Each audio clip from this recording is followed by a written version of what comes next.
नमस्कार। शिक्षा समाचार में आप सबों का स्वागत है। और आज हम शिक्षा समाचार में कुछ भारत सरकार के भी शिक्षा से जुड़े समाचार की बात कर लेंगे। कुछ राज्य सरकार में भी उच्च शिक्षा के क्षेत्र में काम हुआ है। साथ ही राज्य सरकार पहली बार शिक्षा विभाग के तमाम जो महत्वपूर्ण डिपार्टमेंट हैं शिक्षा विभाग, उसमें अस्थायी तौर पर यंग बैच के आईएएस अधिकारियों की पोस्टिंग किया है। चर्चा उस पर भी होगी। अभी सब जगह स्कूल को फंड दिया गया है प्रशिक्षण कार्यक्रम कराने को लेकर, उसकी भी चर्चा करेंगे।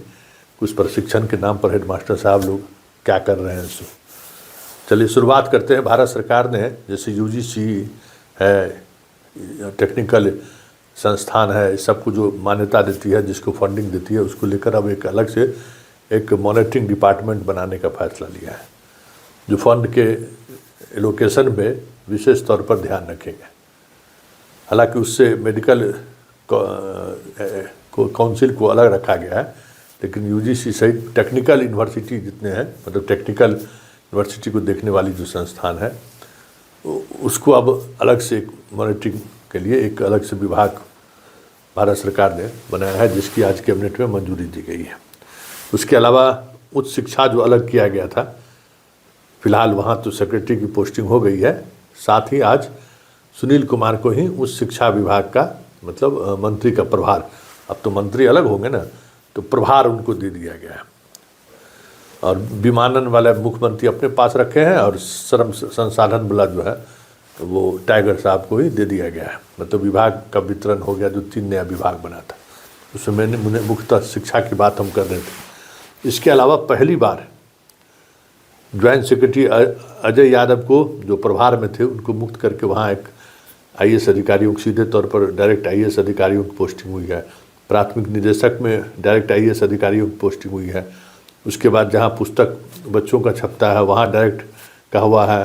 राजभाषा वाले में मतलब शिक्षा विभाग के जो महत्वपूर्ण पद हैं उन पदों पर अब डायरेक्ट जो आईएएस हैं, यंग बैच के आईएएस अधिकारी हैं, उनकी पोस्टिंग हुई है। मतलब साफ है, इस तरीके की पोस्टिंग के सहारे सरकार ने अपनी मंशा जाहिर कर दी है कि आने वाले समय में बहुत सारी चीज़ें ऐसी होंगी जिस पर ज़्यादा एफर्ट लगाने की ज़रूरत होगी। तो ऐसी टीम को उन्होंने खड़ा किया है जो टीम मजबूती के साथ काम करे।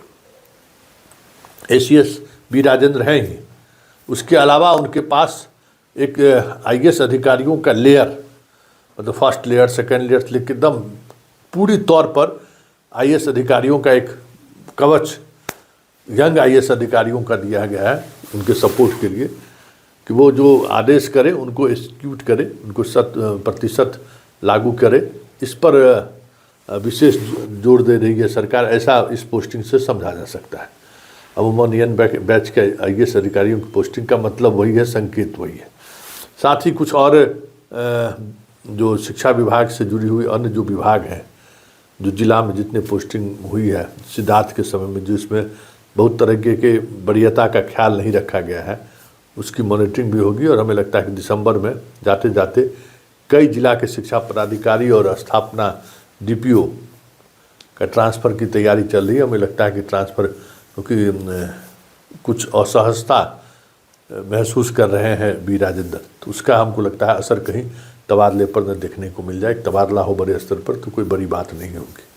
वैसे जून में और दिसंबर में 2 बार तबादले का प्रावधान है ही, ये है। और उसके बाद जो लगातार शिक्षा विभाग में घूसखोरी को लेकर जो मामले सामने आ रहे हैं, लगातार कर्मचारी पकड़ा रहे हैं, शिक्षा पदाधिकारी पकड़ा रहे हैं, तो अब शिक्षा विभाग अपना भी जो है इस तरीके से भ्रष्टाचार से जुड़े मुद्दों की पर कार्रवाई करने के लिए अलग से एक सेल गठित करने जा रही है।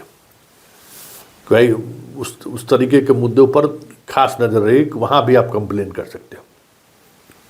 शिक्षकों को पहले से टोल फ्री नंबर कई चीज़ों के लिए है ही, तो वो अलग अलग सब्जेक्ट के लिए अलग अलग टोल फ्री नंबर था, वो नहीं। अब भ्रष्टाचार से जुड़े हुए मुद्दों को लेकर एक टोल फ्री नंबर ये लोग बनाने की बात कर रहे हैं, ताकि निगरानी के लगातार छापों से विभाग थोड़ा असहज है।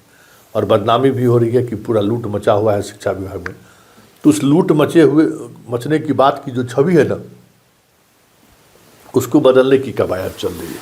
और इसके लिए विभाग जल्द ही जो है सो उड़नदस्ता टाइप का जो होता पहले भी होता था, वो उसको थोड़ा मजबूती प्रदान करके भ्रष्ट अधिकारियों पर विभाग की तरफ से कठोर कार्रवाई हो, ये सुनिश्चित करने को लेकर जल्द ही विभाग बड़ा फैसला ले सकता है। इसके अलावा शिक्षा विभाग में जो बात है कि भाई अभी ट्रेनिंग के लिए पैसा दिया गया है हेडमास्टर लोगों को, ज़रा आत्मा पर हाथ रख के देखिए कि कहाँ ट्रेनिंग करा रहे हैं वो बच्चों को, और शिक्षकों को कहाँ से आप ट्रेनिंग दे रहे हैं, और अच्छे खासे पैसा दिया गया है आपको, और वो पैसे का ही लोग बंडर बांट कर रहे हैं। ये साफ हमको सब जगह से यही खबर आ रहा है। 40,000 30,000 रुपया मिला है, लूट सको सो लूट वाली बात है। और ख़ास करके जो प्रभारी प्राचार्य है उनके बारे में बहुत ज़्यादा कंप्लेन आ रहा है कि वो जो है सो अभी भी सुधरने को तैयार नहीं है। तो प्रभारी प्राचार्य महोदय, आप नहीं सुधरिएगा तो आपके खिलाफ जिस तरीके का माहौल बन रहा है ना, आप परेशानी में पड़ जाइएगा। खास करके जो गांव में प्रभारी है वो तो और एकदम मतलब समझिए कि व्यवस्था को पटरी पर लाने ही देना नहीं चाहते। शिक्षकों को जो पढ़ाने पढ़ने वाला है उनको तो तंग तबाह करते ही हैं। महिला शिक्षकों को लेकर अलग नज़रिया अपनाते हैं। हमने आपको कहा था कि पूरे बिहार में अब इस शिक्षा के कोर्स में भले ही आपका पेमेंट हो गया हो, अब वो पेमेंट के बाद इस शिक्षा कोर्स में जो आपका अटेंडेंस है उसका जांच शुरू हो रहा है। कई जिलों में मुंगेर में कई कार्रवाई हुई है, मुजफ्फरपुर में भी कार्रवाई हुई है, और बिहार के तमाम जिलों में कार्रवाई की प्रक्रिया शुरू है कि जो इस शिक्षा कोर्स पर आखिर आपका अटेंडेंस का क्या पोजीशन है, उसको लेकर सरकार गंभीर है कि भाई बार बार कहने के बावजूद भी टीचर स्कूल नहीं पहुंच रहे। और टीचर का तर्क क्या है, 10 से 4 कर दीजिए, भेड़िया धसान मत करिए, 9 बजे से लेकर 9:30 बजे से 10 बजे 4 बजे तक नहीं कीजिए। मतलब आप अपनी सुविधा देखते हैं, विद्यार्थी की सुविधा नहीं। सरकार क्या सोचता है इस पर नहीं। हम आपके समय ड्यूटी के समय से हमें लगता है कि इतना समय नहीं होना चाहिए। मैं भी मानता हूँ कि 9 बजे से 4 बजे तक स्कूल का कोई मतलब नहीं है, तब विद्यार्थी भाग जाता है। लेकिन सरकार भी सोचती है कि ये सब तो नहीं रहता है, तो कम से कम 4 बजे तक स्कूल में बैठा के तो रखें, घूमियों का आवे, लेकिन 4 बजे फिर तो दोबारा स्कूल में आवे जिसको अटेंडेंस बनाना पड़े। सरकार का भी यही नज़रिया है, तो उस नज़रिए को बदलने की ज़रूरत है। नहीं तो समझ जाइए कि आने वाले समय में आप लोगों की परेशानी बढ़ेगी, और ये परेशानी जो है आपको महसूस भी हो रहा होगा कि किस तरीके से चीज़ें चल रही हैं। इसलिए हमें लगता है कि आप जितने ट्रेनिंग वगैरह के लिए जो राशि दी गई है सरकार की तरफ से, उसका सदुपयोग कीजिए, नहीं तो फिर खेला होवे।